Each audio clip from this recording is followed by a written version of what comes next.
Today we're going to be talking about life insurance. It isn't about the death. It's not about what it is, it's about what it does. So I'm going to show you guys how to solve for premium in the field training. This is good. Because it's not just about what life insurance is, just getting somebody covered. It's about what life insurance can actually do for them. How many problems can it solve for a person?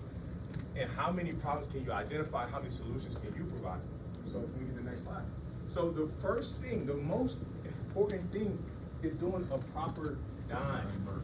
This is when you quantify their risk and you turn their risk into numbers and put it on the paper right there for them to see. Hey, D, it stands for debt. We're going over your credit cards, auto loans. Hey, do you have any student loans? Do you have any personal loans? Well, what do you have that's a liability that if you passed away, maybe instead of a financial blessing to your family, you might be a financial burden, right? Because we don't want to be a burden. We don't want to pass down burdens, right? The I in dime stands for income. So we want to make sure that we're solving for 10 to 20 times their income. If somebody has a 3-year-old, how long would you think that they would want their income to stay in the household before that 3-year-old ran out of the money from either the mom or the dad? How long would you think? 15. So 3 years old, lasts until 18? Yeah. No college. Hey, minimum 15 to 24. 24, right? And so sometimes we may be under solving for premium. It's all good, Google, man. Don't apologize. I'm just saying, go out there in the field and really solve these problems with people. This is the type of training Sit down with them and ask, sir, ma'am, you guys just had a newborn kid. If the income was to stop today, how long would you want your income to be in the household? Most people, you know what they say when I ask them that question? Forever. I was like, okay, well, you want $3 billion of coverage. That's going to be a little bit too expensive. But now they're thinking about a large number. So when you actually put it down on paper, it doesn't look too scary to them because they're already thinking, oh, wow. Yeah, I do own a $500,000 house. My car is worth $60,000. I do have $100,000 in student loans. And I do want to replace my income for at least 15 to 20 years. Well, we're already at $1.5 million of coverage that they need, that they told me that they need. M is for mortgage. Again, we can use the M for homeowners and for aspirational homeowners. So if they're a renter, you can even ask them, how much do you want your house to cost? How many bedrooms do you want? How many bathrooms? Do you want acres of land? Like, oh yeah, I want to buy a $700,000 house. Huh? So we're gonna need $700,000 of coverage. If they own a home, maybe they've owned it for 5 years, 10 years, 15 years, they still have a mortgage. The average mortgage is 30 years long. Makes sense. And the first, 10 years is interest-only payments. So what they purchased that property for, they still owe that balance. Where do we live? That's good. In the DMV. For the black community, this is the most affluent black community in the country. Mic him up. Nah, yeah, This is the most affluent black community in the country. The average home price here is over $600,000. Now let me ask you, when you sit down with a client and you talk to them, the first thing that they want to talk about is legacy and building generational wealth and doing things for the culture. Well, why don't we stop passing income backwards and start passing it downwards? If I ask somebody, hey, what is your plans for your property when you pass away? And you say, oh, my kids will just sell it. What are we doing to the net worth of the family? What's your last name? We should be protecting those assets. We should have a bare minimum enough to cover our mortgage so we can keep the generational wealth in the family. E is education. How many children do they have? Do they want to go to Ivy League schools? That's really good. Do they want to go to in-state, out-of-state? Tuition is expensive and it's only getting more and more expensive. Dime is a logical way to find the minimum coverage floor. The minimum amount of coverage that somebody needs. Uses dime. And they're telling you what they need. You're just simply asking questions. Coverage is math, but premium is about design. Just because someone has this large coverage amount, we can't make it an unaffordable premium. It still has to fit within their means. Right. So there's different levers for the cost of insurance. How long is this coverage gonna last? Is this a permanent blend? What's their health class? Are they table 1, table 2, table 3? The structure. Is it structured for legacy? Is it structured for accumulation? There's different things that go into a policy's design. So we want to have a sustainable premium, something that's going to stay on the books. Because if they can pay $250 today, are they going to be able to pay it 3 months from now? Damn. We don't want to charge back. So again, we want to put this in their mind. We want to do the math, but then we got to be the architect and actually design it so that it's in force for a long period of time. We design, we don't just quote. Okay? So the next important thing is the FLS. We want to protect their lifestyle, not just their liabilities. Dime is just liabilities. Whoa. Wow. But what do we ask on the FLS? Whoa. What are your financial goals? There we go. There we go. Right? What needs to stay the same? We understand what may change in case of the good, the bad, or the unknowns. But what needs to actually stay the same in your life? When you retire, do you want to lower your lifestyle? Do you want to lower the quality of life that you're living? Nah, it is. It is. It's not enough ad-libs in here. No. There needs to be more ad-libs. Not enough. We're in Prince George's County, the DC, Maryland, Virginia area. People are making 100K, 150K, 200K. Like, ask them, hey, who's the highest earner in your family? Dang. Lord, He makes 180K. So one day you can see yourself being in their shoes. Cool. So if you're 55 years old, you know your retirement age is 59, and you're making 180K, are you going to have the same lifestyle at 63? That's a good question. Are you going to have the same lifestyle at 63? So we need to calculate things like the cost of living, utilities, food and transport, childcare, savings. Are you a charitable giver? Yes. Do you tithe? Do you offer? Are you giving to the church? Most people want to do those things, and they don't want to stop just because they retire. But guess what? Most people stop working, they start pulling from their 401ks, and what do they continuously see? It's just going closer and closer to zero. So they got to get tighter and tighter, less trips. Ooh, I can't really play with my grandkids and take them to the ice cream truck anymore. I can't do those type of things. You better work, Austin. Because I'm running out of money. So yes, we want to do the dime, but FLS is for a lifestyle continuation. Whoa. We ask those questions at the bottom. What age do you want to retire? Swear. If you were 55 today, how much money would you want to make in retirement? Wow. That's on the FLS. Don't be wild for that one, bro. Come on. That's on the FLS. You should ask that question. What age do you want to retire? They say, I want to retire at 57. Great. If you're 57 today, how much income would you want to make per month? They're going to tell you it. Right. And so now you're just collecting data. This is how you find that premium. This is how you find the premium next. Man, everybody should have both. Wow. Both. Both. No matter what. Look, term coverage. No matter I need y'all what. to repeat after me. Term coverage is for if I die. Wow. Whoa. See. Permanent coverage is for when I die. Oh. Look, term coverage, we're going to say it together.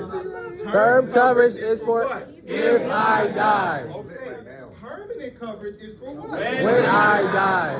What do we need? Whoa. Wow. Wow. Hey.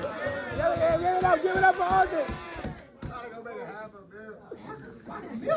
A mil.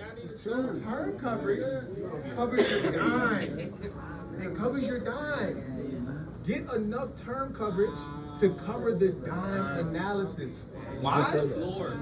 It's the minimum they need. And we said most people's largest debt, their largest liability is their home. Home they live at. Right there, every mortgage side. I need an MLS. That's a great transition. I need an MLS list. Years. So we can get a term policy for 10, 15, 20, 30 years. So hopefully, at the end of that term, the house is paid off. I no longer. Nah, my team is a lot smaller. But what is the most important asset in our life? Is it our cars? Is it our phones? It's our lives. So how long do we want to protect our life? Forever. Life. Wow. So the term is not enough. You're burned. It's not enough. Permanent supports your lifestyle. It continues your better be in lifestyle. that It slide. supports your cash flow and retirement. And All right. retirement is not an age. Retirement is This could be a an whole income. video. It's not an age. It's an income. So the FLS just reveals their goals, and then you can simply afterwards just walk them down the path to find it. The permanent policy also is about legacy. Because no matter what, we're guaranteed, we're all guaranteed to pass away one day. Right? We're not guaranteed to get in a car accident, but we have car insurance. We're not guaranteed to drop our phones, but we buy it anyway. We're all guaranteed to pass away one day. Why don't we protect our lives? Dang. The permanent policy is about legacy. Because when I die, my trust will be properly funded. When I die, again, I'll be a generational blessing instead of a generational burden. So when we're solving for these two different things, we have to match our premiums to our monthly surplus. So we all have some type of income hopefully coming through the door. If not, you should be in the field every day. If not, you should be in the field every single day. But with the income that you have, you also have responsibilities and obligations. You have bills you have to pay, you got debts and things of that nature. Your monthly surplus is also known as discretionary income. Oh man. Too much gas. Too much. Simmer down. But I can't just look at their discretionary income and try to write a policy based off of that. Why? Because I need to know your spending habits. That's a fact. If I go over the managed debt section of the FLS and they got $60,000 of debt and they're making all minimum payments, I don't think that it would be a good idea to put a $700 a month policy in force. Does that make sense? Cool. You also have to match the premiums to their long-term goals, not your short-term promotion.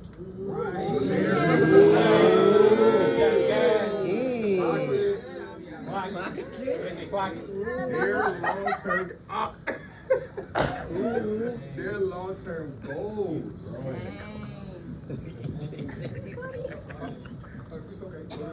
It's okay. So how does this sound in the home?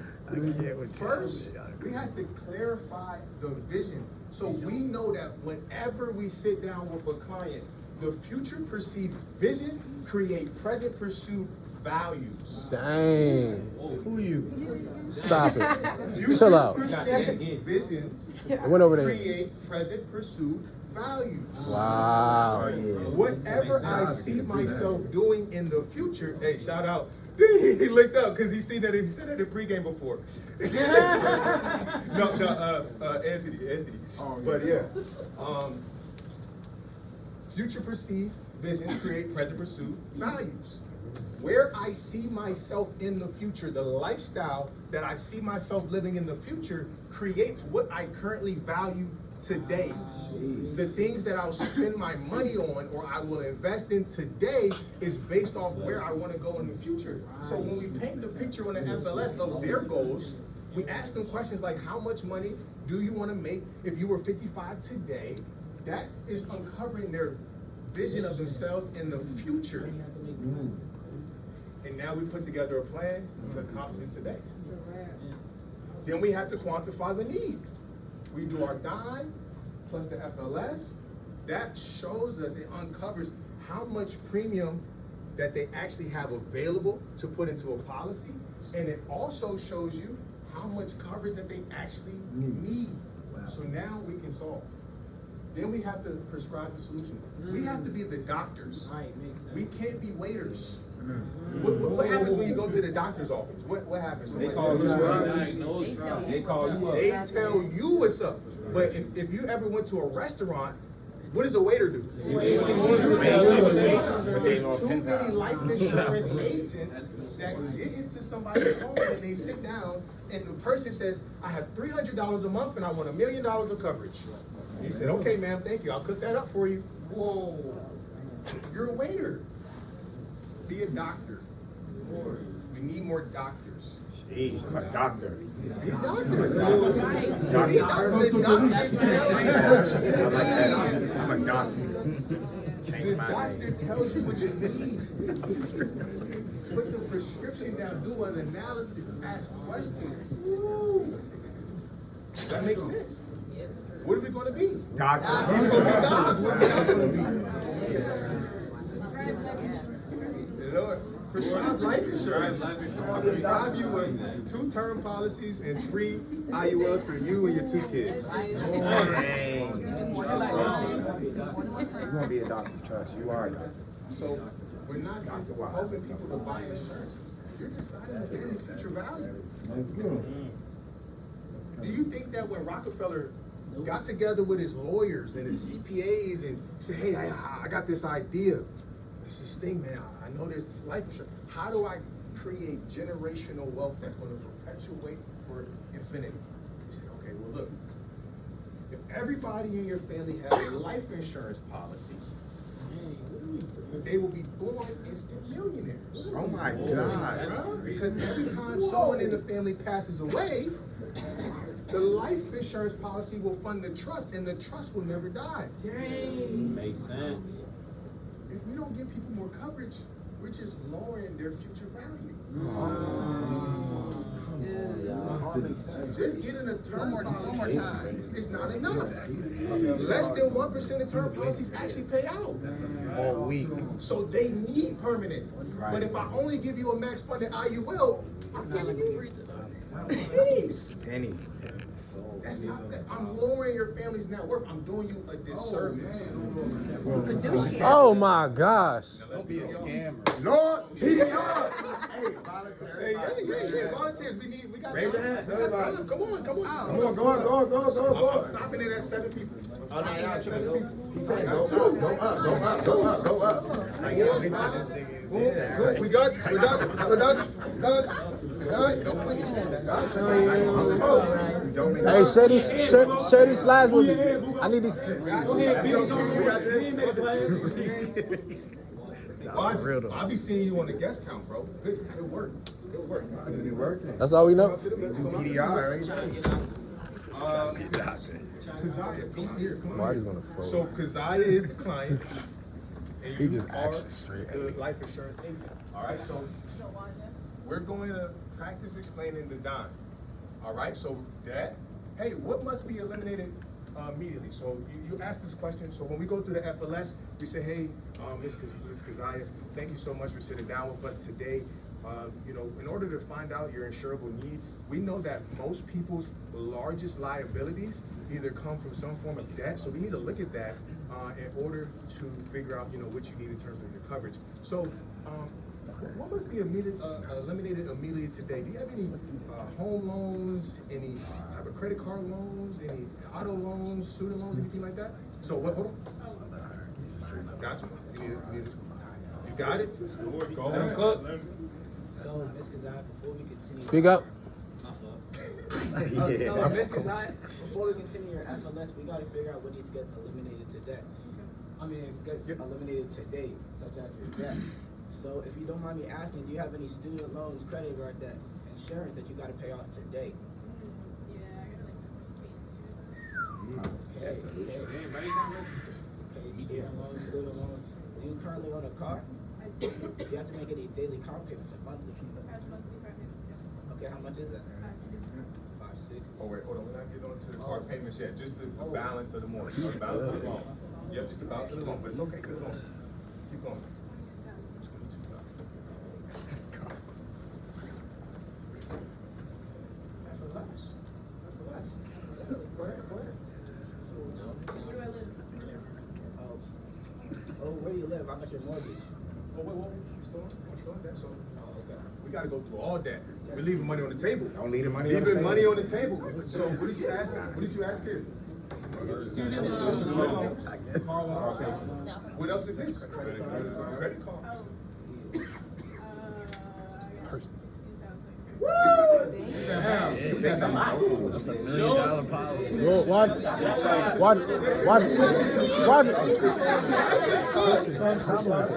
That's a big shot. Go ahead, keep asking, keep And asking. then do you have any personal debt to like There we friends, go. family? Yeah, I think I had a personal loan like 2 years ago to buy this new spirits.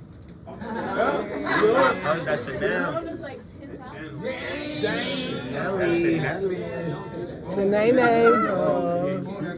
That's 44, 58, 68. How about where she lives? Where she lives where? 68K. All right, next we got eyes marketing, bro. Eyes.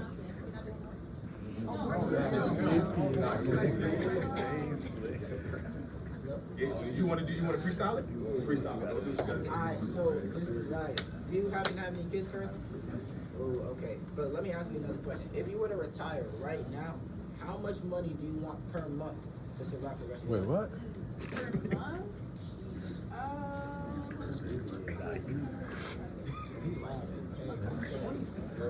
He got $5. And then let me ask you another question. If let's say you were to retire right now from your savings account, how many months would you be able to survive off of that? 13 months. So what I would say is this is income replacement if she passed away. So what we have to do is paint the picture. Paint the picture. Remember, future visions create present pursuit. Dang. So you don't have kids today. How many kids do you want in the future? Whoa. She wants 2 kids in the future. Awesome. If we could look at a way to lock in some coverage for you today, how much years would you want to make sure that your income stayed in the household to protect your 2 kids?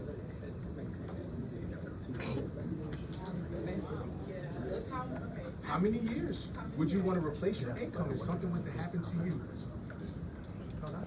In the future. In the future. We're painting the future for her. There's no kids exist today. If you had 2 kids, because you want them in the future, and you can get whatever you want in life. So how many years would you want to replace your income? 10 years? 10 years. And if you don't mind me asking, after taxes, how much do you make? 350. Lord, $3.5 million.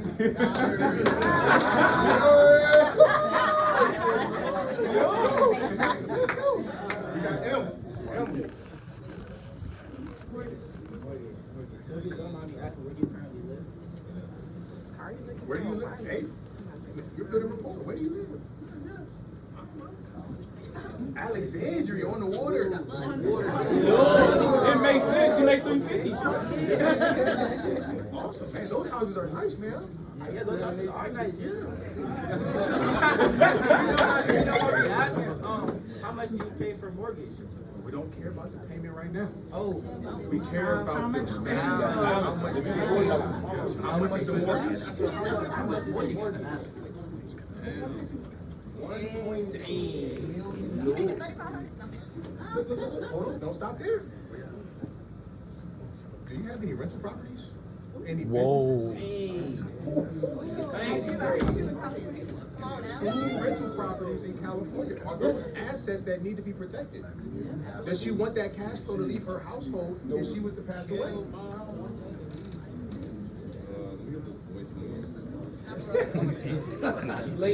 much? Rental properties, yes ma'am. Fix and flips will live. 500K. Awesome. That's some money.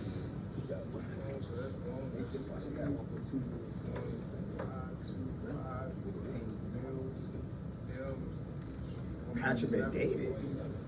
Goodness. Hey, E, education. She has a future. Two kids. Two kids. If something was to happen to you before your kids passed away, what type of college would you want them to go to? Like, would you want them to stay in state, go to community college, or like an Ivy League? So God forbid you would have passed before your kids. What type of college would you want them to go to? You want them to go to like community college, private, or Ivy? I would want one to go to community college and one to go to private. Oh, okay. Ooh, so average Ivy League school, private school costs about $100,000, and then community college is what, about 30 to 50K over the course of 4 years? Yeah. So you need like another $150,000 for coverage. He is. I'm not gonna lie, this is what I've been Makes sense. And then you just, That's over. This is really don't know. I'm not a Marine, so we're not That's going to do math really don't know. like that. But you have your hands, then you calculator out. All we know is max Calculate fund. that. And what is this? Her minimum. Minimum. Her minimum. Come on, Austin. Come on, bro. Yeah. When in the FLS do you say the dime? So you're collecting your dime throughout the FLS. Good, that's So good. First we go over your goals, then we go over retirement, then we go over debt. And then we go over income, and then we go over expenses, and then we go over savings. So now we go over how much coverage they have, if they have any. And now all of their dime minus their what they already have in coverage is what you have in your total. That makes sense? Cool, let's give it up for these two right here. Let's go! Building generational wealth. And EJ. Let's go, EJ. Come on, EJ. We're going EJ and Boo gonna head up. So, FLS, we're going to practice covering monthly living expenses, current spending habits, and what cannot change for the family. This cash flow must continue. So, you're going to ask the question, you know, what age do you want to retire? Then next, if you were that age today, how much would you want to make? And then, have you ever calculated your VIN number?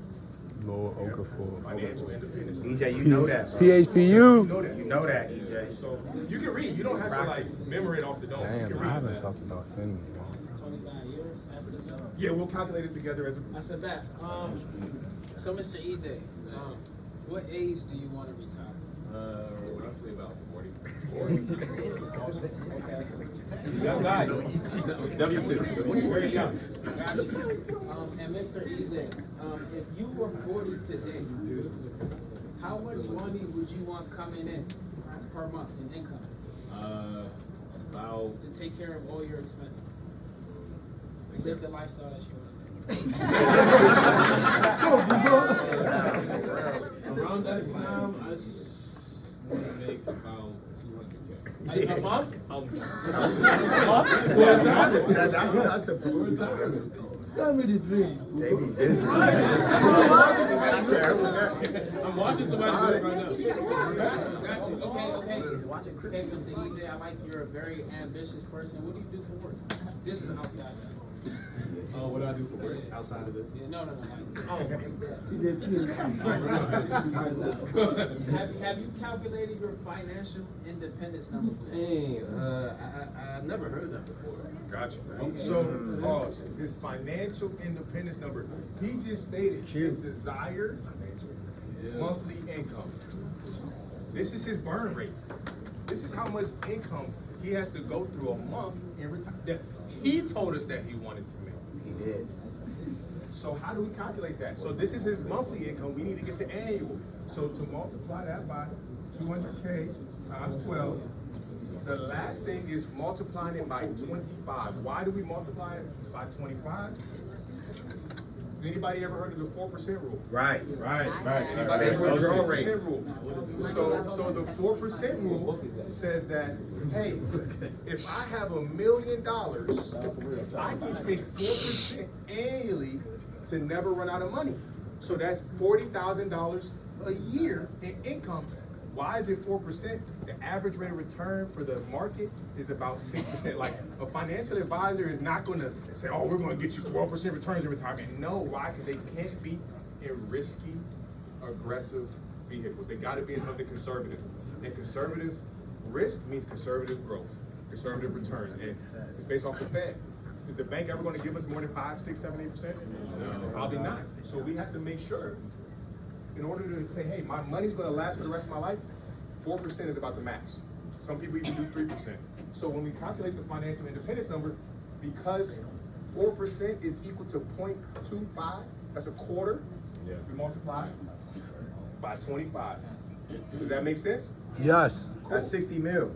$60 million. Let's go, EJ. EJ, you got That's that. assets. That's assets. You gotta have $60 that. million in assets in order to draw, and that's liquid assets.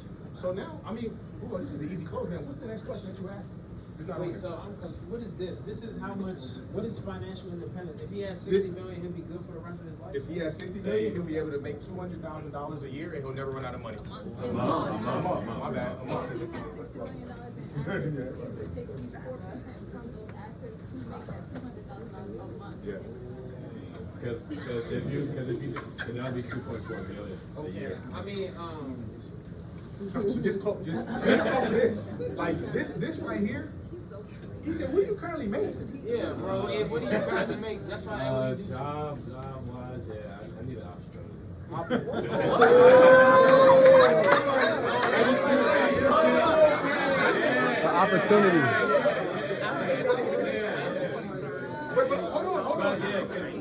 If EJ takes the opportunity, what do we then get? A top 25. What we get a top. Oh, my 25, bad. I'm a but recruiter. We also get a policy. Oh, I'm burnt. So it's okay to solve I'm a recruiter. for a code and get the policy on the back. Hey, To hold make on. more EJ. income. Outside of this conversation, brother, what is your plan?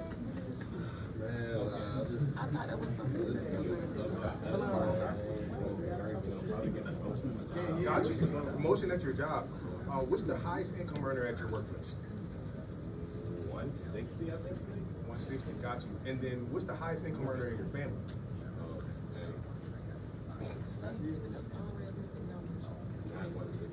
Got you. Do you have anybody to follow that can put you on a pathway to make $60 million a year? Outside of this. Not at all. Awesome, man. If I was able to show you an opportunity and put you in an environment around people who are on their way to making 60 million plus, would you be open to an opportunity? Why would I say no to that? Why'd you say Why would he say no to that? Why would he say no to that, y'all? If I could show you a way to an environment and follow people that are on track to making 60 mil. That's the environment. Ask questions. That's what I be asking. Ask questions. But okay, let's say this is Bro, I swear, that's all I say if I do. Yeah, take I swear. let's say it's top 1. Math, I've been studying math. I've been studying math. I've been studying math. So every time we qualify for trip, all I do is ask them how to do it. So we go Same clothes. It's the same clothes. become an though. objective. It's the same That's clothes. it. So EJ, what do you currently do for work? Work in the government. Okay, so right now your financial independence number is about $6 million. How much do you currently make? After taxes. 55K. Let me ask you, EJ, what's your plan to get to that? Everybody's just locked in. Save, I don't know, probably get a real estate.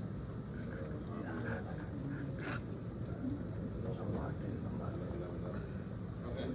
All right, so if I could put you in an environment with people on their way to making this type of money in a year, right? Is that something that you'd be open to taking a look at? That's a good quote. Nah, you did an amazing job. Great job going for recruiting. Let's close the premium. Let's close the premium. Yeah, like, no, great. Hey, look, I'll go for the recruit, land on the sale. This is great. We coming. Writing it is loaded. this is how I'm thinking. This is new to me. I don't know what this is. But if he told me he wanted 20K a month, 200. 20K a month, I would say I would look at his retirement. Like, what do you have in place? Like, you have a 401k. It's the same questions. What, in terms of retirement, what do Yeah, you currently have in place? It's the same thing. So, I got- what do you have in place for retirement? I got TSP. CSP, how much, what's the rough total balance? Roughly about 15. Last time I checked, it was 15 or 16. How old is he? How old are you? 24. Okay, 24. 15 years until age 40. Okay, 15 years until age 40. Do you have any other retirement accounts outside of the CSP? Nah. Okay. So right now, do you believe that you're on track to making 20K a month in retirement with your current vehicle? Oh, that's the next question on the FLS.